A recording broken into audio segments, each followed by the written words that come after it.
The first time I heard the recording, it ended with a dispatcher saying my name. That was impossible. According to the system, the call never existed. I didn't hear it during a routine audit. I wasn't supposed to hear it at all. I was brought in because a city council staffer had received an anonymous email with an audio file attached. No subject line, no message, just a .wav file and a single sentence. You already have this. When I opened the file, I expected static, maybe a prank. Instead, I heard the unmistakable click of a 911 line connecting.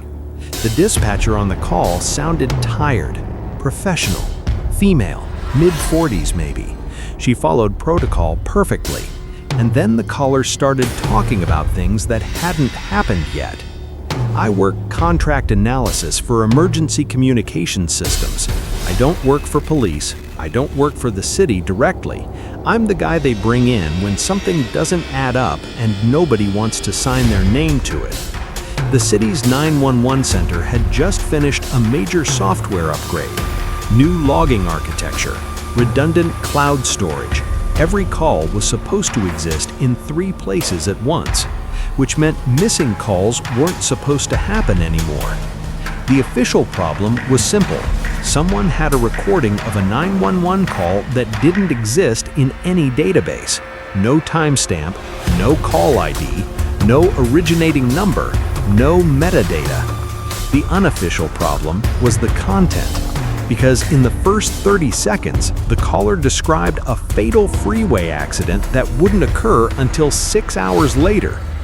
I sat alone in the records room when I listened to it again. Fluorescent lights buzzing, hard plastic chair, cold coffee. The dispatcher asks for the caller's emergency. There's a pause. Then a man speaks, calm, measured, not panicked. He says there's going to be a crash on I-84 near the Cedar Ridge exit. He gives the mile marker, the time, the weather conditions. The dispatcher tries to interrupt, asks if it's happening now. He says no, not yet. He says a red Toyota pickup will lose control when a tire fails. He says it will hit the median and bounce back into traffic. He says a minivan won't stop in time. He says 2 people will die, 1 instantly, 1 later at the hospital. The dispatcher does what she's trained to do. She asks for his location. He doesn't answer. She asks for his name. He says that isn't important. She tells him she can't dispatch units for something that hasn't happened. He says she will anyway, just not in time. The call ends abruptly. No click, no hang-up tone, just silence. 6 hours later, at 7:42 p.m., a red Toyota pickup blew a tire near the Cedar Ridge exit on I-84. The accident report matched the call almost word for word.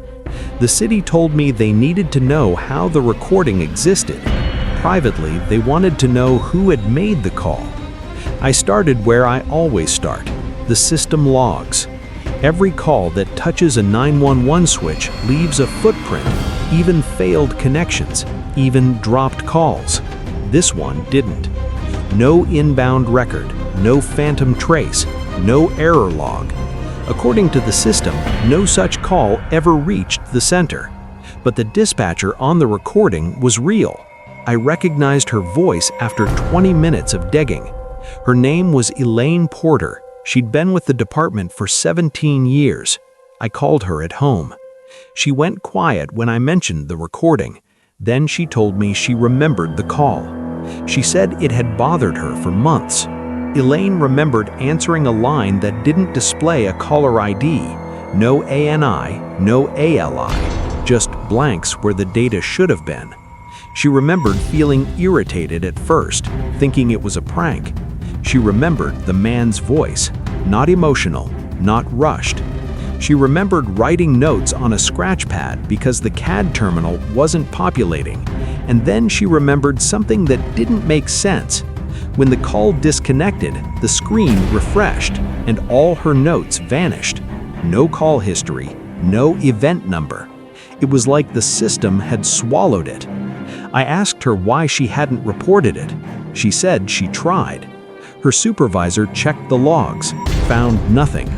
They told her she must have imagined it or confused it with another call. Elaine stopped pushing.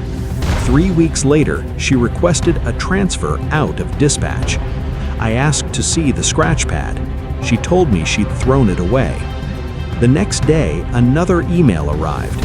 Same sender, no address, another audio file. This one was shorter. The same dispatcher, Elaine, different caller, same voice. He was describing a house fire. He gave the address. The dispatcher asked him to repeat it. When he did, the street name changed, just slightly. Different playback, different address. I thought it was file corruption until I listened a third time. The address changed again.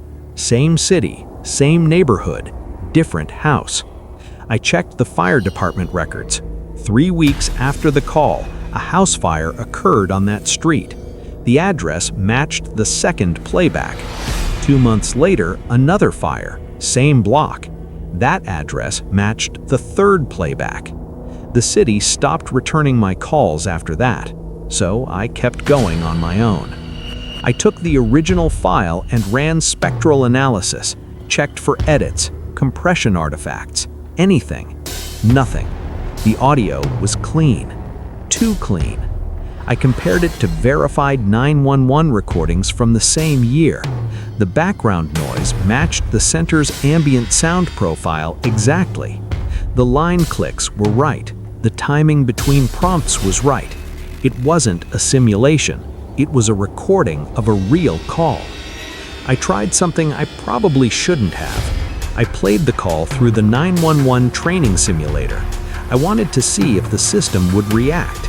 It did. For half a second, the console populated with a call ID. Then it disappeared. The system flagged an internal error, and then my workstation rebooted itself. When it came back online, the file was gone. Not deleted, just gone. I restored it from a backup drive. When I listened again, something had changed. The dispatcher asked a question she hadn't asked before. She asked, "Are you calling from within the city limits?" The caller answered, "Not exactly." That line wasn't in the original version. I know because I'd transcribed it myself. I started to wonder if the file wasn't static, if it wasn't a single recording, but something more like a live object. Every time it was accessed, it behaved slightly differently. That's when I noticed the timestamps. There weren't any. The file header listed a creation date of January 1st, 1970, the Unix epoch, default 0 time, which usually means the system doesn't know when something was created or doesn't want to say. I reached out to an old colleague who'd moved into telecom infrastructure. He agreed to look at it off the record. He called me back an hour later. He asked me where I got the file. I told him. He asked if I believed in system boundaries. I didn't answer. He told me the routing information embedded in the audio didn't match any known trunk line, not copper, not fiber, not VoIP. It wasn't coming from inside the network. It was coming from outside it. A week later, a third file arrived. This one was longer. The caller was more talkative.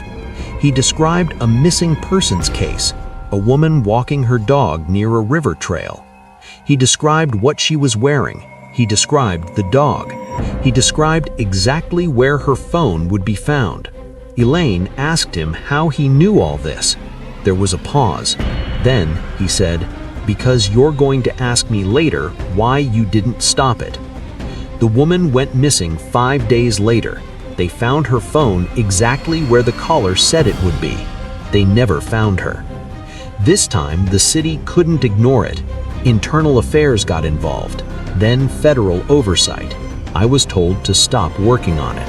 So I kept copies. I listened to the calls at night, headphones on, lights off. Sometimes the background noise changed. Sometimes the dispatcher hesitated where she hadn't before. Once the caller corrected the pronunciation of a street name she hadn't said yet. That one kept me up all night. About halfway through the fourth recording, the dispatcher asked a question that made my stomach drop. She asked, "Is this the same caller as before?" The caller didn't answer right away. Then he said, "That depends on when you are." What would you think if this happened to you? If the system you trusted to record reality kept insisting something never occurred? If the evidence was there, but only when it wanted to be? I started mapping the locations the caller mentioned. They didn't form a pattern geographically, but they did temporally.